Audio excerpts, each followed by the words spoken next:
The reading this evening is taken from John chapter 6, verses 1 to 13.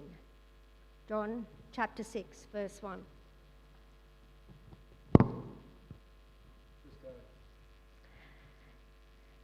Sometime after this, Jesus crossed to the far shore of the Sea of Galilee, that is, the Sea of Tiberias, and a great crowd of people followed him because they saw the miraculous signs he had performed on the sick. Then Jesus went onto the mountainside and sat down with his disciples. The Jewish Passover feast was near. When Jesus looked up and saw the great crowd coming towards him, he said to Philip, "Where shall we buy bread for these people to eat?" He asked this only to test him, for he already had in mind what he was going to do. Philip answered him,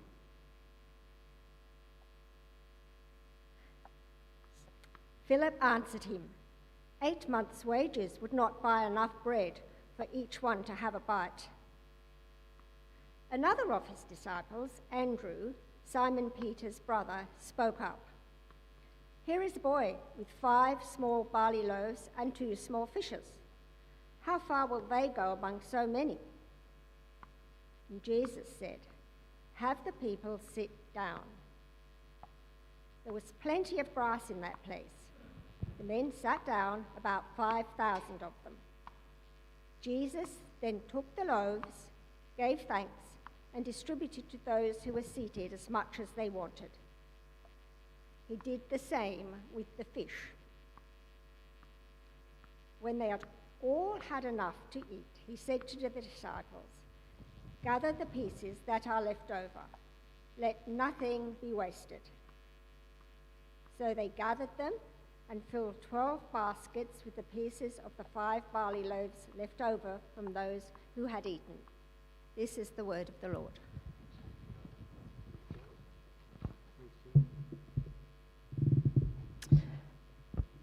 I want to share something very personal tonight, a bit of a personal story, but I hope that you will find it of help to you.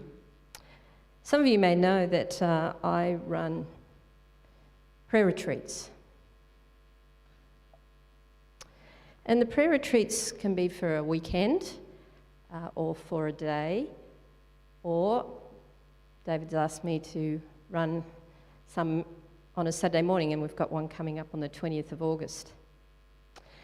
And these prayer retreats are opportunities for people to just draw aside from their regular activities and, in a sense, spend more time in the company of Jesus. And it's not always easy because we're very busy and we get very distracted, but I've found that as people move away from being in their regular activities and come together with other groups of people who are keen to spend time with God, that sometimes God has some very significant and profound things that he wants to share. And I want to share with you one of those occasions for me. I was running a prayer retreat in Mittagong, a very beautiful spot which has lovely green rolling hills, green grass. And when I gathered the people who were there for the retreat together, I encouraged them to head off into the outdoors with this passage that we had heard read to us tonight from John 6. And I said, go and find a location which you think might be something that looks a little bit like what it would have been if you had been there and seen Jesus as he came and sat down on the hill. And have a look at the passage and imagine yourself there.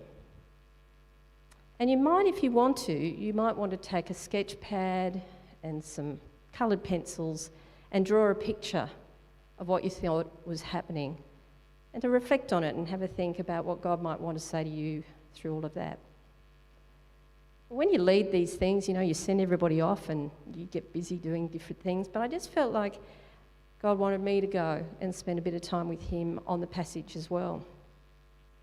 So I headed off and I went out into the beautiful grounds of the retreat, and I found a spot that looked a little like this. There was some lovely hills and green grass and a gum tree. or two, lots of grass, except that that's black, grass. It's very green grass. And I imagined myself there, and when I saw the gum tree, I could see Jesus sitting under it, and imagining the crowd coming. They'd heard about Jesus, they'd heard about the things he had done, and so thousands and thousands of people were heading to this area where Jesus was. Well, I decided to get my little pencils and sketch pad out and to try and draw the scene. So I drew a few trees, and then it came to drawing the people. And it was kind of tricky because there were thousands of them. So, I was thinking, oh, well, okay, we'll just draw a few faces, just general idea. Getting to the point where I was thinking I need to make the circles a bit bigger because it's going to take me forever. When I felt the Spirit of God do something that doesn't happen a lot, but does happen. I felt the Spirit of God say to me, slow down. Slow down and draw each face. And that kind of, was that God? Maybe it was just me. Draw a few more faces. But I felt the Spirit of God saying, slow down. Draw each face. So I started to draw each face, feeling a little impatient and a little frustrated and thinking, what a ridiculous thing to do. So I started to do the little faces and I started getting to the point where I'm going, this is just getting really ridiculous. It's taking me forever. I thought, I feel like one of those Indigenous artists who's doing a dot painting. But do you know what happened? I started to slow down. And as I started to slow down and I started to draw each face,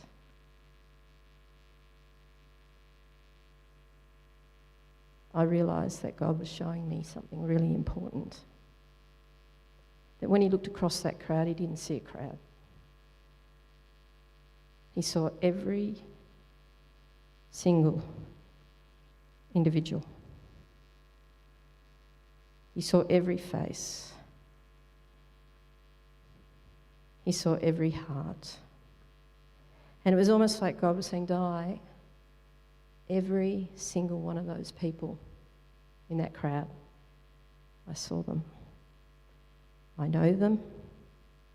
I love them. I created them. I know their heart. I know their desires. I know their longings. I know their failures. And you know what happened for me? As I slowed down and was drawing each of the faces, I started to think about who was there. And I was thinking of the men and the women, husbands, wives, children, friends, the sick, the sad. I just started thinking of all the kinds of people who had come out to see Jesus for a whole lot of different reasons.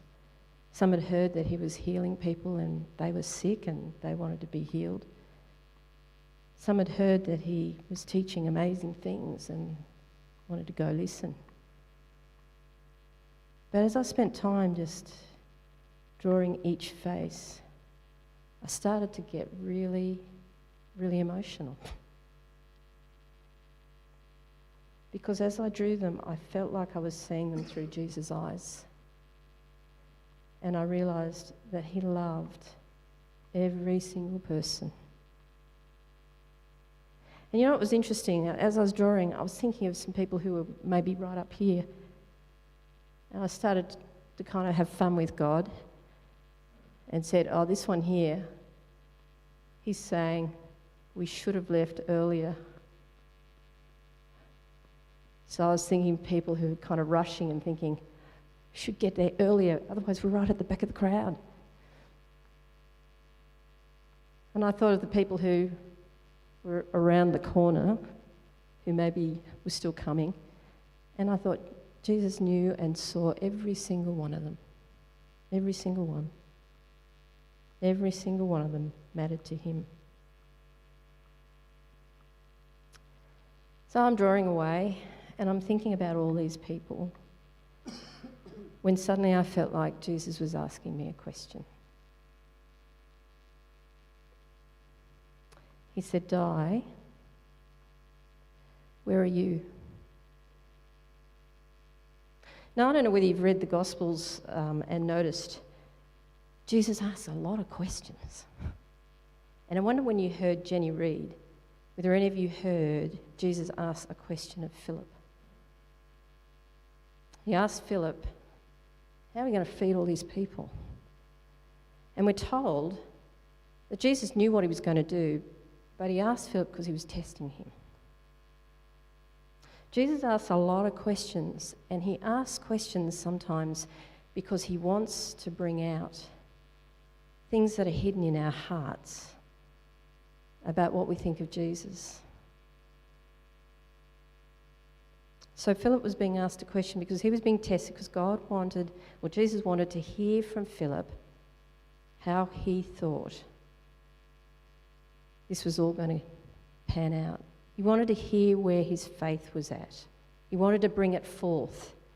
And so he asked him the question.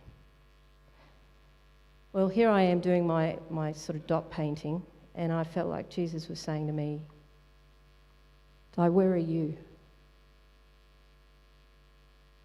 And do you know where I put myself?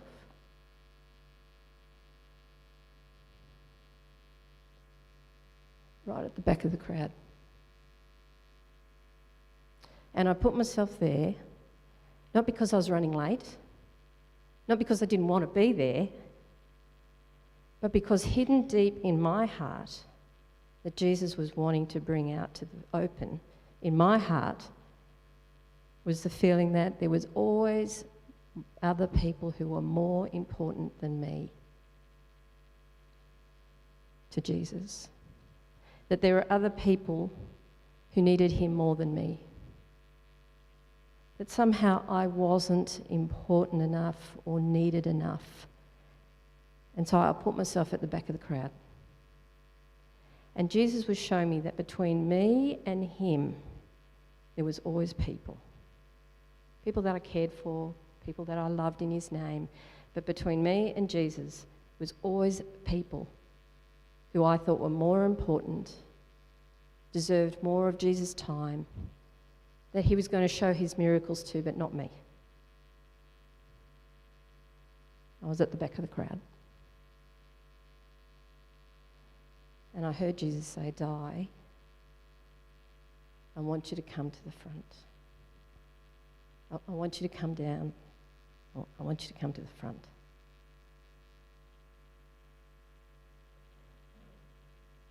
Now, this is just a drawing, right? But it's the Word of God that's coming alive in my heart. As I'm reading this passage of what Jesus did thousands of years ago, the Spirit of God is taking that and it is working something in me. And I felt like Jesus was saying, I want you to come down to the front. I want you to come down to me. And so I took my crayon and I drew myself right down here at the front. Now, you'd think that wasn't much, but when I did it, something inside of me just became undone. I found myself sobbing. I was absolutely sobbing because I realised at that point that Jesus wanted to say to me, Di, you are incredibly precious to me, and don't ever think that you don't deserve to come forward to me.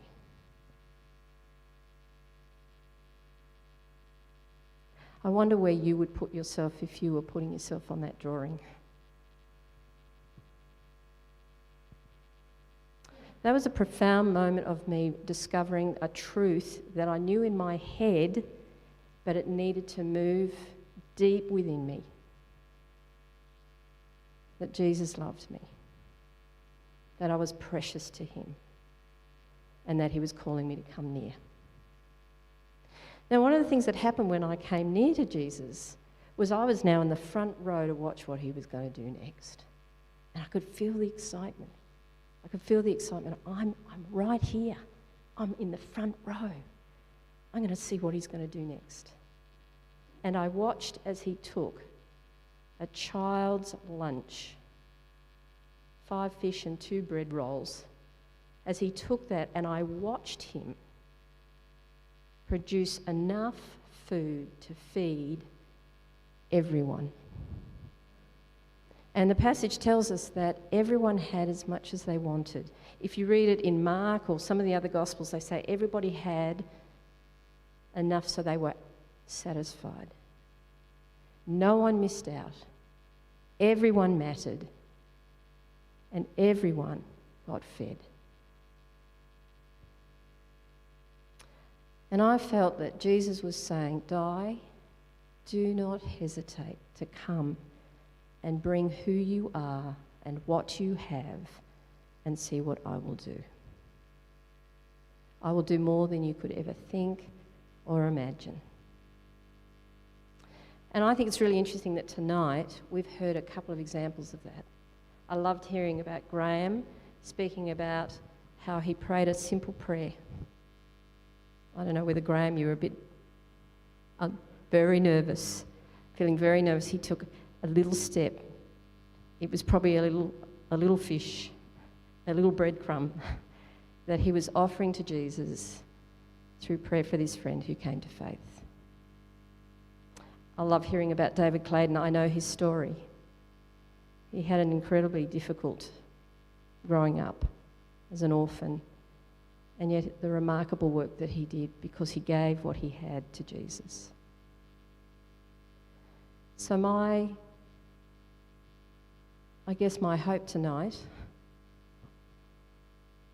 is that you will not hesitate to come to Jesus. And for me, it was drawing myself on a picture. It was bringing myself down and putting myself here.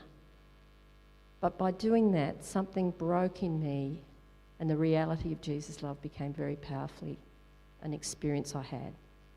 Tonight, there's an opportunity for you to just get up from the pew and come forward. And that might be your way of saying, I am coming near to you, Jesus. I'm coming to you because I am deeply loved and precious to you, and you want me to come near. For some of you, it may be that as you come forward, you're saying, Jesus, I'm offering you myself, my limited resources. Please use me. And Jesus wants to say, I will do far more than you could think or imagine. Or maybe you'll come forward tonight to allow Jesus to say, I will satisfy you deeply. When you feed on me, I will give you everything you need, and I will deeply satisfy you. So please don't hesitate to come for prayer tonight. Yes, for healing of pain, but also healing of any unbeliefs, any residual sense that Jesus maybe doesn't want you, because he does. So we're going to have a time of prayer now.